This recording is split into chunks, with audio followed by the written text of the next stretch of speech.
Assalamualaikum warahmatullahi wabarakatuh. Dua penghinaan nyata mereka terhadap bangsa Indonesia. Pertama, mereka menyebutkan bangsa Indonesia bintu tarim. Dan mereka menyebutkan rakyat Indonesia sebagai ahwal.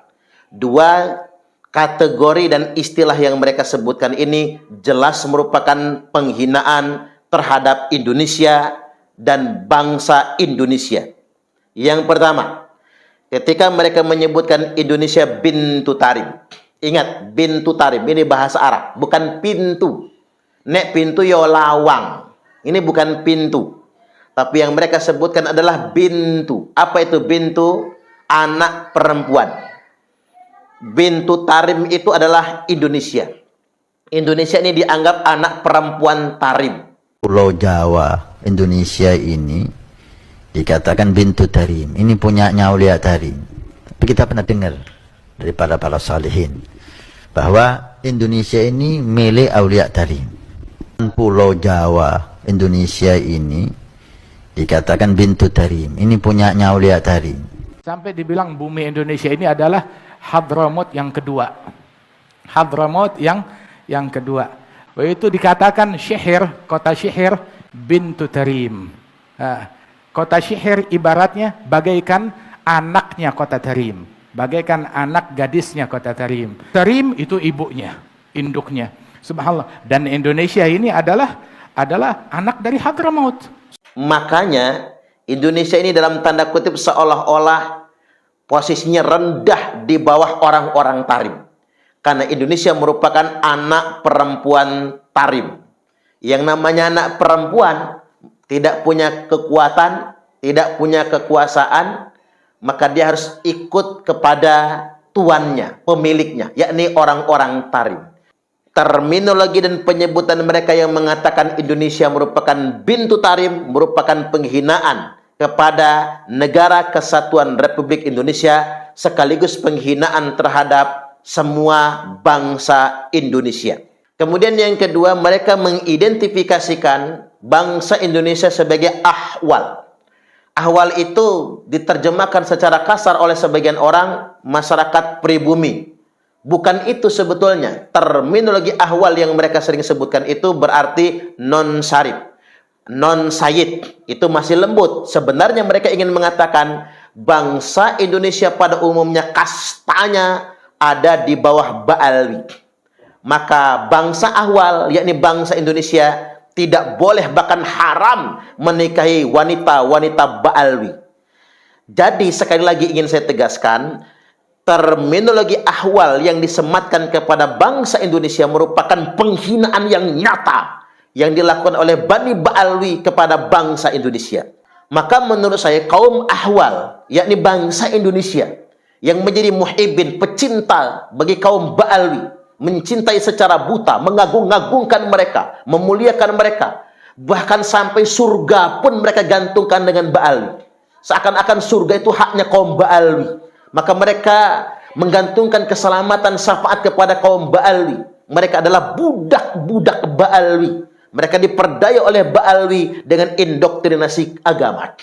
Ingat sekali lagi, jika Anda beridentitaskan Islam, belajar ngaji lebih dalam. Karena Islam bukan agama kasta. Nabi SAW sangat membenci kastanisasi di dalam beragama. Islam itu anti kasta.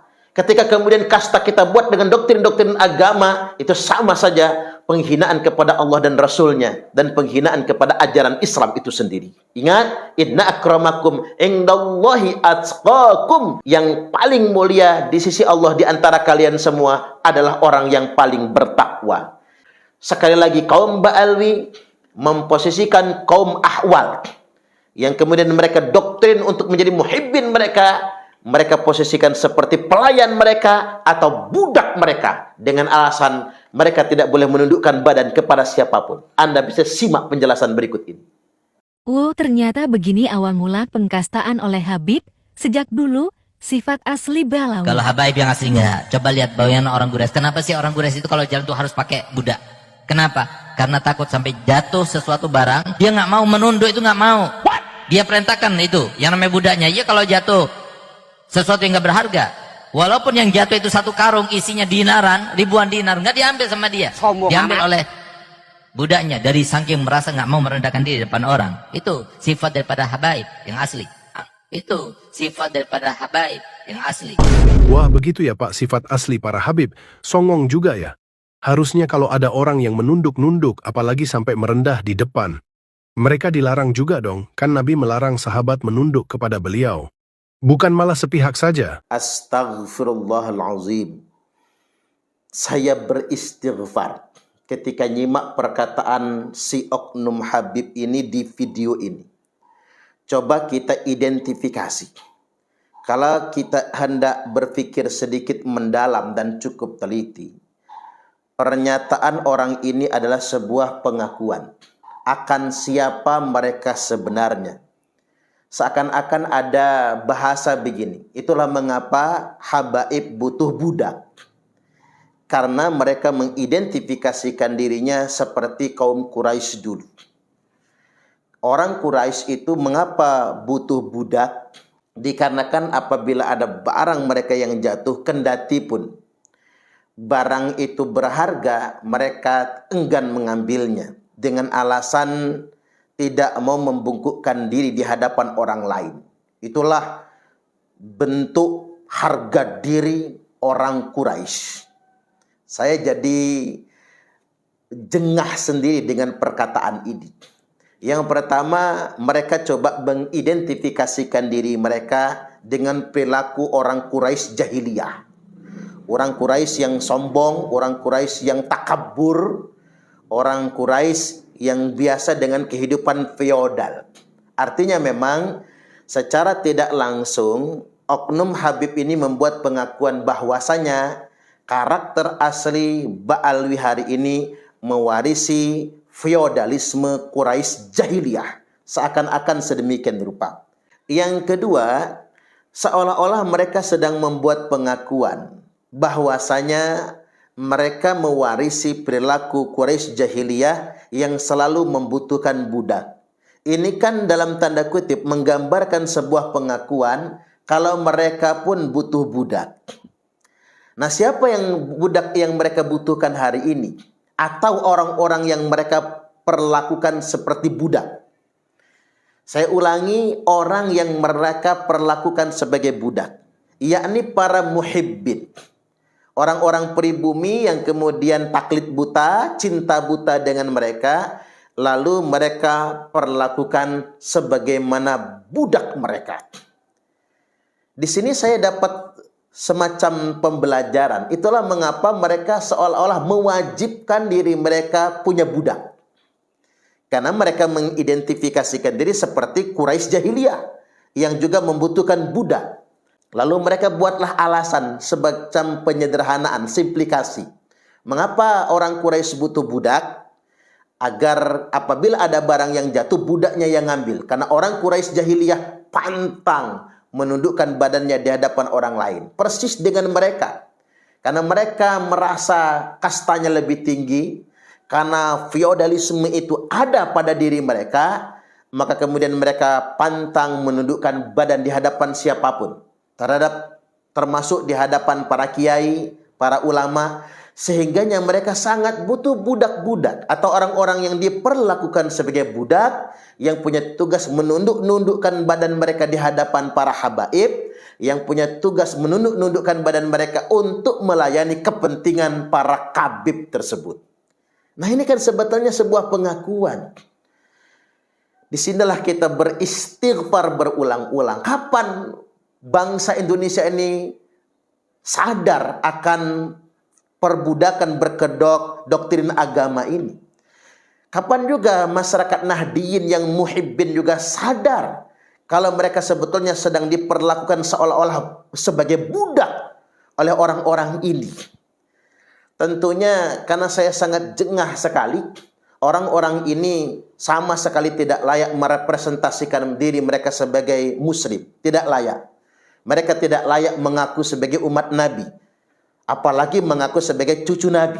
Karena mengapa? Perilaku mereka, adab mereka adat istiadat mereka, kebiasaan mereka lebih merepresentasikan perilaku feodalisme masyarakat Quraisy jahiliyah. Jadi benar kalau ada penelitian yang mengatakan mereka ini teridentifikasi punya genetika Yahudi. Karena hanya orang Yahudilah yang tidak mau membungkukkan diri di hadapan orang lain. Makanya ada sebuah anekdot, orang Yahudi berdiri tegak, kemudian orang Nasrani membungkukkan badan, lantas kemudian orang Muslim sujud di tanah.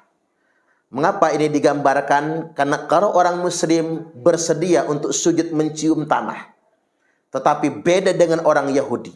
Orang Yahudi pantang membungkukkan badan, orang Yahudi pantang menundukkan kepala. Kepala mereka tegak, badan mereka tegak, mereka merasa Yahudi. Kasta mereka lebih istimewa dari semua etnis manusia yang ada di muka bumi ini. Patung yang kamu lihat ini adalah sebuah patung yang mengundang kontroversi dari 3 agama, yaitu Yahudi, Kristen, dan juga Islam. Patung yang bernama Stairway to Heaven ini diciptakan oleh seorang seniman Spanyol yang bernama Eugenio Merino. Patung ini menggambarkan cara beribadah dari 3 agama yang berbeda, dengan tingkatan yang paling bawah adalah Islam, yang di tengah adalah Kristen, dan yang paling atas adalah Yahudi. Maka saya menganggap mereka ini benar tidak pantas mengidentifikasikan dirinya sebagai Muslim, sebagai umat Nabi, apalagi sebagai keturunan Nabi. Mereka lebih pantas mengidentifikasikan diri mereka sebagaimana Quraisy jahiliyah atau sebagaimana perilaku orang Yahudi. Saya ingin ingatkan kepada antum yang ngaku-ngaku anak cucu Nabi, yang merasa kemudian kastanya lebih istimewa, pantang membungkukkan badan di hadapan orang lain. Alasannya sedemikian rupa, Rasulullah Sallallahu Alaihi Wasallam sangat benci dengan feodalisme Quraisy jahiliyah.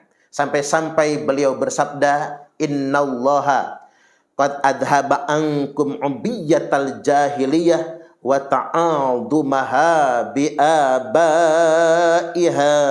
Sesungguhnya Allah telah mencabut, telah menghapus dari kalian semua feodalisme jahiliyah, kastanisasi jahiliyah, kesombongan jahiliyah, kebanggaan jahiliyah, wa ta'adumaha bi'abaiha. Yang diantara perilaku feodalisme jahiliyah itu, mereka terbiasa membangga-banggakan leluhur, menyombongkan nasab, merasa punya kelas sosial lebih tinggi daripada orang lain berdasarkan nasab yang mereka miliki. Ini sangat dibenci oleh Allah Ta'ala dan Rasulnya. Lalu Nabi menegaskan firman Allah Ta'ala, Inna akramakum indallahi atqakum. Sesungguhnya yang paling mulia di antara kalian semua di sisi Allah adalah orang-orang yang paling bertakwa. Coba kita membuka mata dan telinga kita kepada masyarakat muslim yang ada di Indonesia. Islam adalah ajaran yang bersifat egalitarianisme. Ketika ada sekelompok orang yang mengaku-ngaku sebagai anak cucu Nabi, merasa kasta mereka lebih istimewa daripada semua umat muslim atau umat manusia yang ada di muka bumi ini, itu jelas-jelas bertentangan dengan ajaran Nabi, bertentangan dengan ajaran Islam yang rahmatan lil alamin ini. Lantas kemudian kok ada orang yang ngaku-ngaku anak cucu Nabi tapi feodal? Ini adalah sebuah pembuktian kalau sejatinya mereka memang bukan anak cucu Nabi. Ini pembuktian. Kalau di dalam darah mereka ada darah Rasulullah, tidak mungkin perilaku mereka sedemikian rupa. Yakin, percayalah. Kalau mereka merupakan keturunan Nabi, kelakuannya nggak akan mungkin begitu. Berbagai macam perilaku buruk mereka dibongkar oleh Allah Subhanahu wa Ta'ala, tujuannya untuk menyadarkan kita semua bahwasanya memang mereka bukan cucu Nabi. Apalagi sudah ada hujah ilmiah. Berdasarkan penelitian kitab nasab dan kitab sejarah, sudah terkonfirmasi tanpa diragukan Bani Ba'alwi bukan anak cucu Nabi. Mereka hanya ngaku-ngaku saja. Kemudian yang berikutnya, berdasarkan ilmu saintik, tes DNA menunjukkan bahwasanya DNA mereka berhaplogrup G. G ini tidak hanya bukan keturunan Nabi Muhammad SAW, juga bukan keturunan Nabi Ibrahim, bukan keturunan orang Quraisy, tetapi G ini merupakan etnis Yahudi Kaukasia atau etnis Yahudi Hazar yang mereka sama sekali tidak punya DNA kepada Rasulullah sallallahu alaihi wasallam. Itulah mengapa mereka berani berdusta terhadap umat, berdusta mengatasnamakan Rasulullah sallallahu alaihi wasallam, karena tidak ada yang berani berdusta mengatasnamakan Allah dan Rasulnya dan memanipulasi umat ini kecuali orang yang punya genetika Yahudi itu sendiri. Sampai di sini kita jadi paham, jadi tahu mengapa mereka menjadikan muhibbin sebagai budak-budak mereka. Mereka perlakuan sebagaimana budak karena mereka punya keyakinan pantang menundukkan kepala dan badan mereka di hadapan orang lain. Itulah karakter asli Yahudi. Mudah-mudahan kita semua tercerahkan. Terus ikuti kajian nasab ini. Yakin percayalah kalau anak cucu Nabi yang asli pasti sayang dengan umat ini. Kalau anak cucu Nabi yang asli, umat kesusahan dia bantu, umat dalam keadaan kesulitan dia mudahkan. Dan cucu Nabi yang asli pantang meminta dengan umat, tapi justru dia akan menolong apapun kebutuhan umat. Kami adalah Laskar Sabilillah, pecinta Wali Songo dan para anbiya, pewaris peradaban Islam di Nusantara hingga berkibar bangsa Indonesia.